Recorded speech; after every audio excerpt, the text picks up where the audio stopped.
Iain's mother constantly stirs the pot. She calls us lazy, she calls us slobs. She'll chastise Sammy for anything. Miss Yvonne puts up a front like she likes me, but in her emails she said a lot of mean things about me. And one time it said, I told the child I loved her today, but that could be far from the truth. Yvonne is sabotaging her son's life, his marriage, and his happiness. I don't want Yvonne to live with us anymore. Now, Yvonne admits that she tells on Sandi and Samantha, but says it's because Sandi always tries to undermine her son Iain by telling 15-year-old Samantha that she does not have to listen to him or do anything he says. I see nothing in this home except bad parenting, lies and deceit.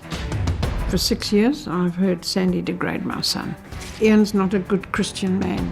Iain swears too much. Iain is this, Iain is that. If I spoke about Samantha the way Sandi talks about Iain, she would have killed me by now. I don't think she's a good wife to my son. Sandi doesn't cook. Iain doesn't need to be pampered. He's the one that supplies the roof over our head and the food in our stomachs. Sam does lie all the time. I have chocolates in a container in my room. These chocolates are disappearing and I think Samantha is stealing them. I confronted her and she denied it. I told her, why doesn't she be an honest Christian instead of a disgusting liar? Sandi never holds her daughter accountable for her behavior, never ever. She has no manners. I think it's extremely rude. One time the cops had to fetch her from somebody's house. She was missing until dark. We all panicked and we finally did find her. She needed a spanking. That was extremely dangerous. Sandi needs to see the mistake she's making with her daughter. If Sandi and Sam come back home and things do not change, I will go back to South Africa. Well, Yvonne, thank you for joining us. What do you think about the fact that she says you're stirring the pot? Well, I suppose that's how she would think about it. Are you ratting her out, or are you telling him things that upset him about what's going on when he's not around? I do not creep around and spy. I've got other things to do. If I walk in and I see something, it's there open for me to see.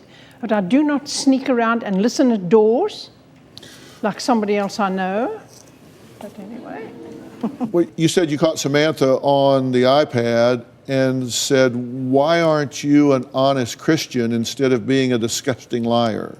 Yeah, because she was sitting with a pillow, you see, and the moment I walked in, I realized she was on the iPad.